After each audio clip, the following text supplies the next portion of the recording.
All right, gentlemen. Again, what a joy to talk to and encourage 30 plus men in their journey to freedom, journey to purity, journey to a life of integrity. What a great privilege it is for me to speak into your life week by week and encourage you. And so today is no exception as we talk about pure wisdom. And this comes out of my own devotional life. I've been working through the New Testament recently, and I'm in First Peter, but I finished James just recently. And when I was going through James chapter 3 in my devotions, this passage jumped out at me, and you know it talks about wisdom from above, or pure wisdom, or God honoring wisdom, or whatever. And what does it look like to have this wisdom from above when we have God's wisdom in us? And what does it look like in our life, and how does it impact how we operate? And because this is primarily an exposition of these 5-6 verses, I have 5 different translations. And I dare you to really ask God to let you, Jesus said in the 15th chapter of John, he says, you're clean through the word I've spoken to you. You're clean through the word. God's word, as it comes through us, it's kind of like that sieve, right? It cleans us up. And so I want to read these 5 different translations before I dissect it. And I just want it to be kind of washing over you. Just keep asking yourself, what is this saying to me? Do I understand that? Okay. What does that mean? That's the questions you got to be asking. And so I'm going to read these from different translations. And in so doing, you're going to get the composite sense of what pure wisdom is, what wisdom from above is, what heavenly wisdom is, what godly wisdom is, pure wisdom. So first of all, James chapter 3, verses 13 to 18 from, first of all, the NIV. Who is wise and understanding among you? Let him show it by their good life, by deeds done in humility that comes from wisdom. But if you harbor bitter envy and selfish ambition in your hearts, do not boast about it or deny the truth that you're actually doing that. Such wisdom does not come from heaven, but is earthly, unspiritual, and demonic. For where there are envy and selfish ambition, you will find there disorder and every evil practice. But the wisdom that comes from heaven is first of all pure, then peace-loving, considerate, submissive, full of mercy and good fruit, impartial and sincere. This kind of wisdom, these guys become peacemakers who sow in peace, they reap a harvest of righteousness. From the New Living Translation, we read it this way. If you're wise and understand God's ways, which a lot of you say, well, I understand God's ways. Okay, good. If you're wise and understand God's ways, prove it by living an honorable life, doing good deeds with the humility that comes from wisdom. But if you're bitterly jealous and there is selfish ambition in your heart, don't cover up the truth with boasting and lying. For jealousy and selfishness are not God's kind of wisdom. Such things as those are earthly, unspiritual, and demonic. For where there is jealousy and selfish ambition, there you will find disorder and evil of every kind. But the wisdom that comes from above is first of all pure, Interesting. It is also peace-loving, gentle at all times, willing to yield to others. It is full of mercy and the fruit of good deeds. It shows no favoritism and is always sincere. And those who are peacemakers will plant seeds of peace and reap a harvest of righteousness. The Living Bible says it this way. If you're wise, live a life of steady goodness so that only good deeds will pour forth. And if you don't brag about them, then you'll be truly wise. And by all means, don't brag about being wise and good if you are bitter and jealous and selfish. That is the worst sort of lie, where you're pretending to be something that you're not. For jealousy and selfishness are not God's kind of wisdom. Such things are earthly, unspiritual, inspired by the devil. For wherever there is jealousy and selfish ambition, there will be disorder and every other kind of evil. But the wisdom that comes from heaven is first of all pure. Isn't that interesting? Every translation says it all the same way. Is first of all pure, then full of quiet gentleness. Then it is peace-loving and courteous. It allows discussion and is willing to yield to others. It is full of mercy and good deeds. It is wholehearted and straightforward and sincere. And those who are peacemakers will plant seeds of peace and reap a harvest of goodness. The Passion Translation says the same passage this way. If you consider yourself to be wise and one who understands the ways of God, advertise it with a beautiful, fruitful life guided by wisdom's gentleness. Never brag or boast about what you've done, and you'll prove that you're truly wise. But if there is bitter jealousy and competition hiding in your heart, then don't deny it and try to compensate for it by boasting and being a phony. For that has nothing to do with God's heavenly wisdom that can best be described as wisdom of this world, both selfish and devilish. So, wherever jealousy and selfishness are uncovered, you will also find many troubles and every kind of meanness. But the wisdom from above is always pure, filled with peace, considerate and teachable.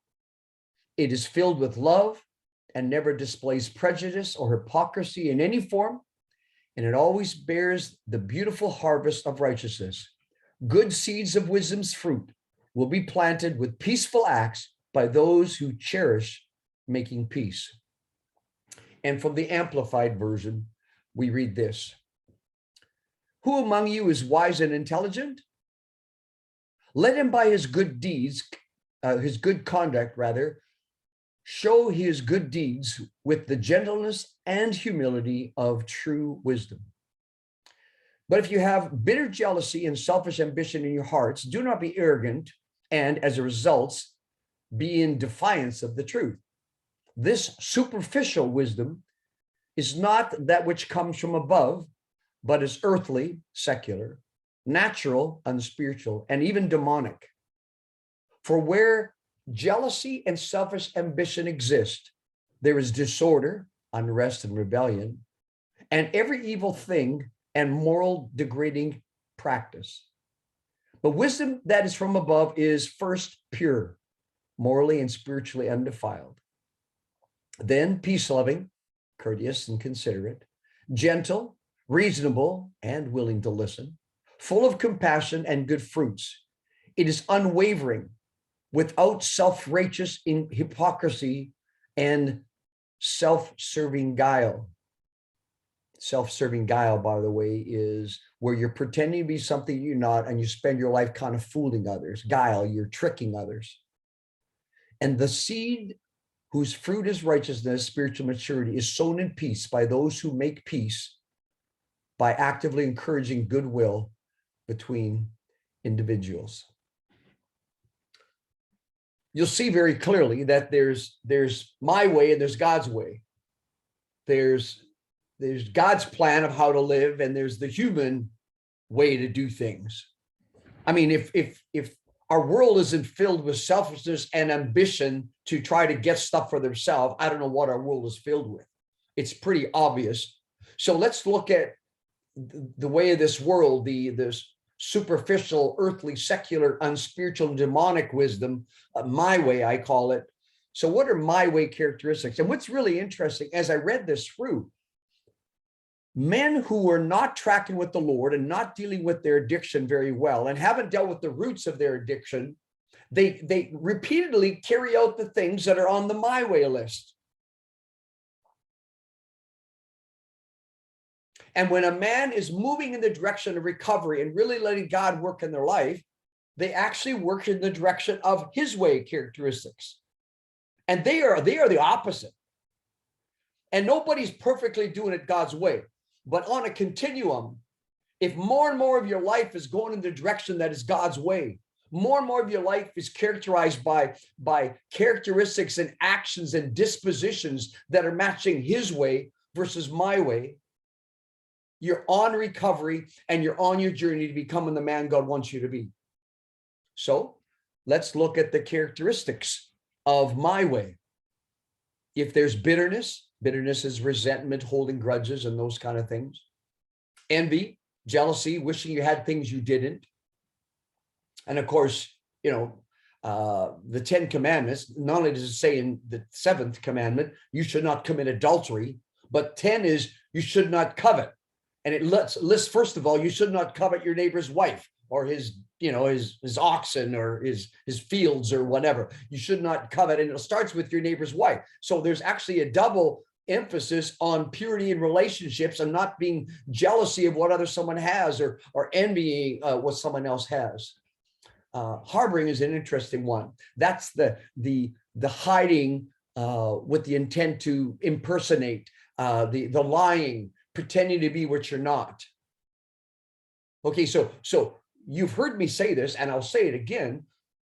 People who are stuck in sexual preoccupation, porn, or sexual addiction, or whatever, they're also addicted to lying, because it's always about covering who they are. It's always about covering how they operate.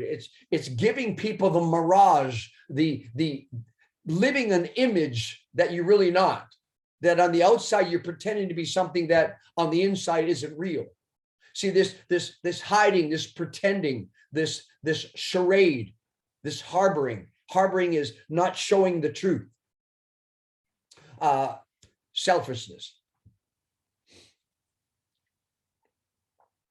There isn't a man that I work with who, when their addiction has got to its worst, there isn't a man I work with who would argue that it's a derivative of selfishness.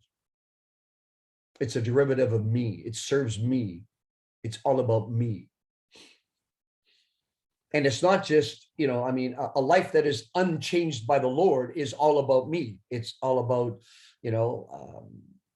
well, and that's the huge sense of the narcissistic person. He measures everything about himself, how he's doing, how it looks for him, how people see him, and he has to get the best for him. And so that selfishness is part of the my way, and often characteristic of people struggling with addictions of many kinds, especially the one we're trying to ask God to help us with. Ambition, often said as selfish ambition. Self-centeredness, ambition is trying to get things, maybe try to get things without putting the work into it. Maybe he's trying to get things at the expense of hurting others or beating others.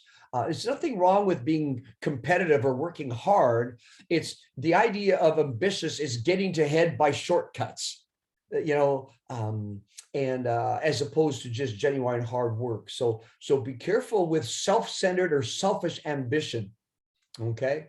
Because that is problematic. And then boasting. When people are really self-deluded, they talk about the good things that may be starting to be present in their life like they're everything. They boast about their life like the 10% is the 100%, and they live in denial of the 90%, especially when they're starting recovery. Because remember, we hide the fact, we lie about who we really are. We live the charade. But the sad thing is some men actually, they live this phoniness out. They're arrogant. They downplay their mistakes. They are defensive when someone points out something they need to work on, because they like holding on to this image that they're actually better than they really are. They're not good at humility. They're not good at owning things. So and the worst kind is where they actually brag about their sin.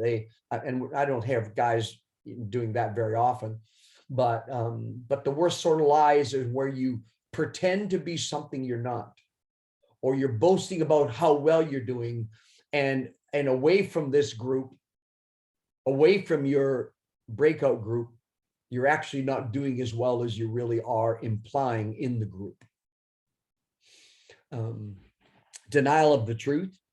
Maybe something I'm saying here is bugging you. Well, maybe ask God, am I denying the truth, or sometimes defying the truth? Sometimes people don't like how straight I speak, and feel free to call me if I'm teaching something that doesn't match God's word. Then slap me silly. I'm not above being corrected. But some guys, oh, Currie, who does he think he is? Oh, thinks he can say that and get away with it. No one can speak to me that way. I get guys acting that way. And last I checked, I'm doing this Tuesday morning thing for the vast sum of nothing per week. I got no motive. I get up flipping early in the morning, prepare this talk, which is, this one maybe only took me 2 hours to put together. So it's like I'm likely 3.5 hours to 5.5 hours every week just doing this group, let alone any calls I make with guys that are just encouragement, that are not to do with coming to my counseling session and then paying me. Now, I don't say that to be arrogant. I'm just saying, when you defy what I'm saying, unless I'm saying something that doesn't honor the Lord, quit arguing with me. I got no agenda but your best. If you're arguing with me, I would argue that you're likely arguing with Jesus. Not because I'm perfect, but I've been tracking with the Lord a long time. I would do really well on a Bible reach for the top, where you compete about knowing what the Bible says. And I got no desire but anything else but your best. So be wise. Would you come week by week to say, okay, what do I need to learn from this talk and put into my life? And don't deny the truth as it comes to you, and certainly don't be defiant of the truth to think that you're above it somehow. And my way is usually unspiritual, reflecting the world's thinking or my own thinking, but certainly not God's way. And it goes on to say that my way is ultimately inspired by the devil. It's a reflection of the devil's way. When this kind of stuff is operating, it's not God's plan whatsoever. So the result of things my way, it uses the word disorder, which is like unrest, rebellion, strife, disorganized life, deteriorating life might be a way to put it. And it says every evil practice. That doesn't mean a person who is doing it his way, not God's way, they're doing every evil practice, but it's characteristic of a life that there's much evil practice going on, many evil actions going on, many troubles. One translation actually says consistent or constant or meanness. It's not just what you do with your actions, it's how you treat other people. Mean, morally degrading, practice is the implication, as it said from the Amplified. And so this selfish, disorderly lifestyle has many personal troubles, evil practices, and is hurtful to others. There's the result of it my way. And you can see a life that is deteriorating when it's based on these kind of characteristics. Now we look at what pure wisdom is, real wisdom, wisdom from above, wisdom that is heavenly, spiritual wisdom, God-honoring wisdom, his way. And I couldn't get around the fact that every translation where it says wisdom from above is, first of all, pure.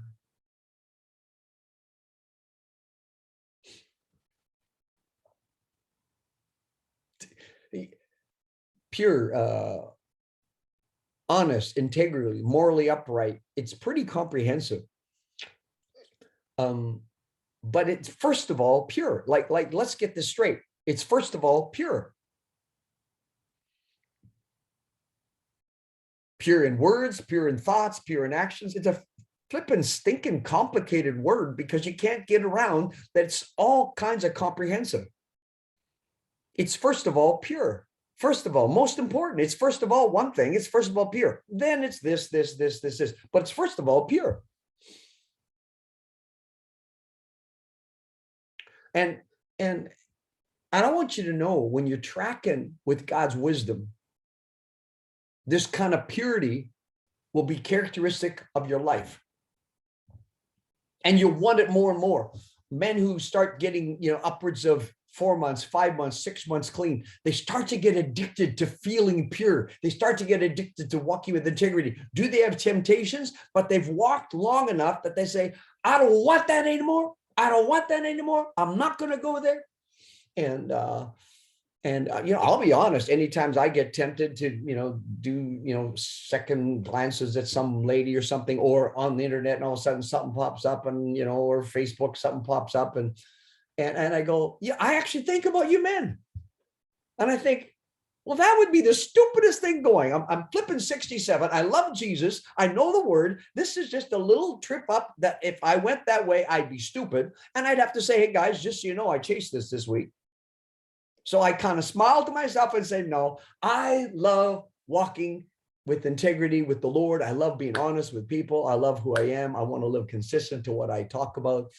And so for all of us, wisdom from above, godly wisdom is first of all pure. Now it gets broken down and adds a lot of things, the characteristics of his way. It is peace loving, and I've got other words that go with it. Peace loving is this gentleness, this gentle spirit, a person that is filled with peace and gentleness. They're courteous to others. They're gentle with others. They're peace loving. They do what it takes to maintain the peace.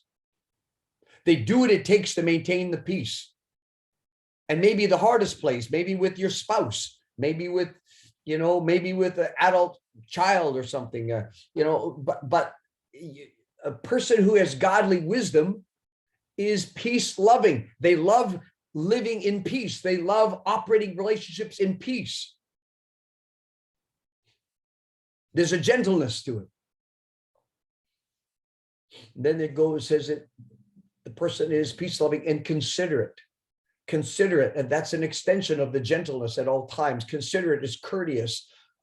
Considerate is allows discussion, is open to discussion. The opposite of considerate or hearing others is defensiveness, where you don't hear others.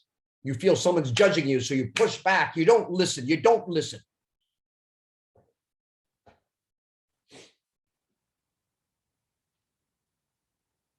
Rather, the person who has wisdom is actually very submissive, willing to yield to others.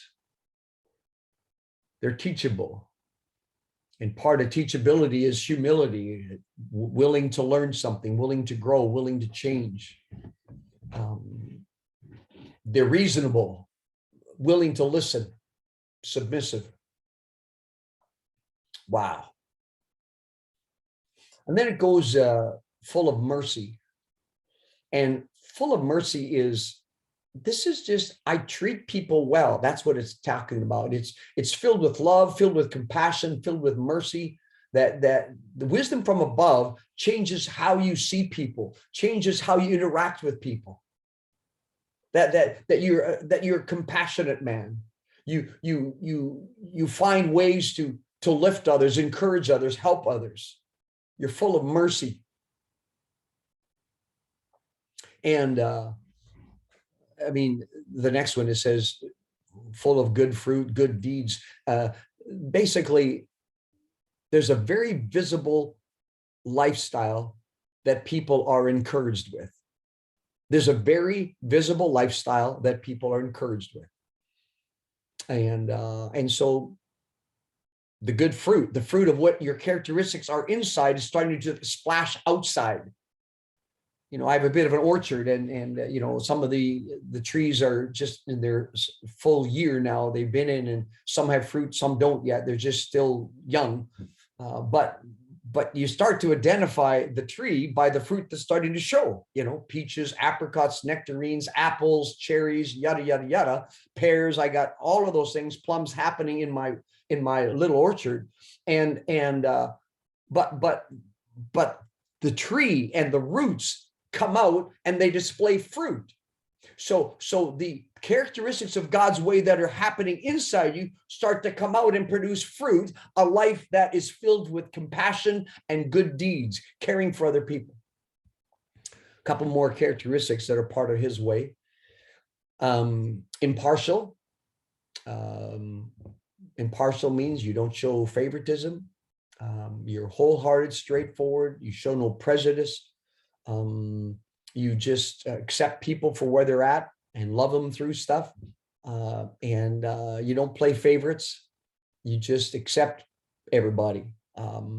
Impartial, sincere. This is even in an extension of, because the opposite of the person who is operating in his own way, not God's way, my way, as it were, that person is filled with lying, deceit, hiding, etc. But the person who is got pure wisdom happening, God's way, is sincere. No hypocrisy in any form. No self-serving guile, deceit, trickery, pretending. Self-serving means I'm giving you the air that I'm doing really good, but it's BS what my life is on the inside. There's an incongruence between what I imply and who I am. Self-serving guile, deceit.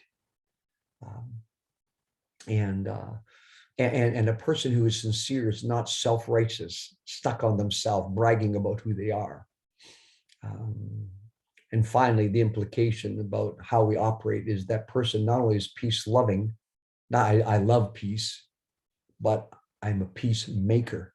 I create opportunities for peace. I cherish making peace. I encourage goodwill between people.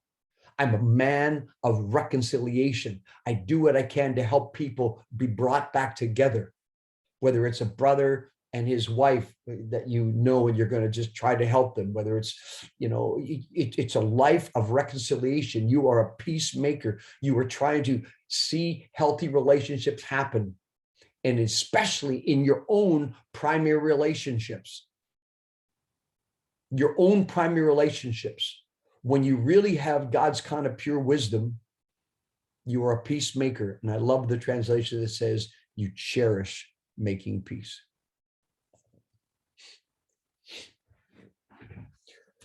My wife and I will have every week to 10 days, we'll have a bit of a dust up. I call it a dust up, just a little disagreement, a little attitude between us, argument. Neither of us are real yellers and stuff like that, but we'll just have friction between us, right? And we've really come a long way in, like, sometimes we're still in the same conversation where the frustration comes up and one of us says, hey, listen, I need to do over. I need to say that different. I recognize what I said. I hurt you. I want to do over right now. And it's hard to sometimes let your spouse have a do over because you're kind of hurt by what they might have said, but they're already realizing that what they said was hurtful, harmful, or misunderstood or whatever. So that's likely one of the best ways to correct things. Obviously, the best way is to not say something stupid or hurtful in the first place. But I'm beyond that. I need Jesus really bad, guys. But there's times that we'll have a disagreement, and my drive from my house to my office is 11 to 12 minutes. And there's often times that before I get to my office, I call back and say, hey, listen, I'm really sorry what I said. I shouldn't talk to you that way. And do you see how you cherish making peace? You want things restored. You encourage goodwill between yourself and others, and between others and their world. That's pure wisdom. And the result is a harvest of righteousness, goodness, a beautiful harvest of righteousness. A harvest of righteousness is you harvest good living in your life, right living, righteousness, and a harvest of righteousness where people see it, like it says there, shown by your good conduct. There's this harvest of your life is making a difference. Your life is shown. I mean, like Jesus said himself in Matthew chapter 5:16, he says, let your light so shine before men. Another translation, let your life so shine before men, that they might see your good life, your good deeds, and they come to glorify the Father which is in heaven. They start to see the connection between your genuine surrender to God and his kind of wisdom and the way your life is going. Thus, the result of living life his way instead of my way is a transformed lifestyle of right living and right loving. And it's the reward for faithful sowing. Man, oh man, God's word is just filled with challenges for us. So my conclusion on pure wisdom is surrender your life to his way. Contrary to the famous old song of the now dead Frank Sinatra, I did it my way. That's the recovery song. The non-recovered man struggling with his addiction is, I did it I'll do it my way. No. I surrender my life to his way. I target life change by living his way. Basically, you see the continuum here of godly wisdom and demonic wisdom, and it's a continuum. And you ask, where are you on that continuum? And you want to continue to ask God to work in your life and target life change in the direction that is 100% his way. These characteristics are what you're saying, Jesus, may these be true in my life. And you actually measure each day against living that way. Am I more like my way, the selfish, earthly, unspiritual way, or am I more like God's way, the heavenly way, the wisdom from above way, the pure wisdom way? And I measure my life against those characteristics.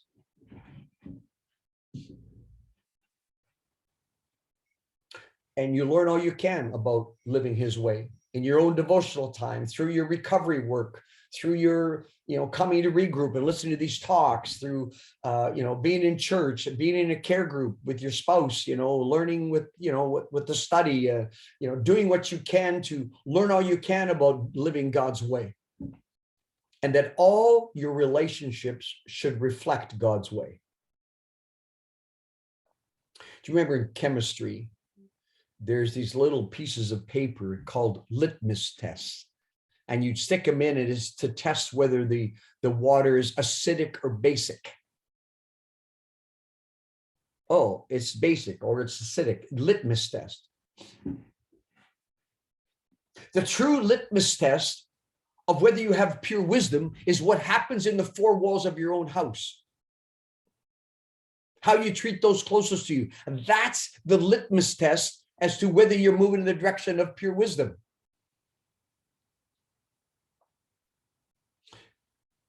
What happens when no one else is around? Integrity is who you are when nobody else is watching. And it's the same as if the whole world is watching, then you're integrous. Because there's a consistency publicly and privately. Who you are when no one's watching and who you are when everybody's watching is the same you. And it affects the four walls of your house. That's the true litmus test of whether you're operating with pure wisdom, because you're letting his wisdom, his ways, you're targeting life change and measuring how you're doing based on those things. Now you're starting to understand what pure wisdom is.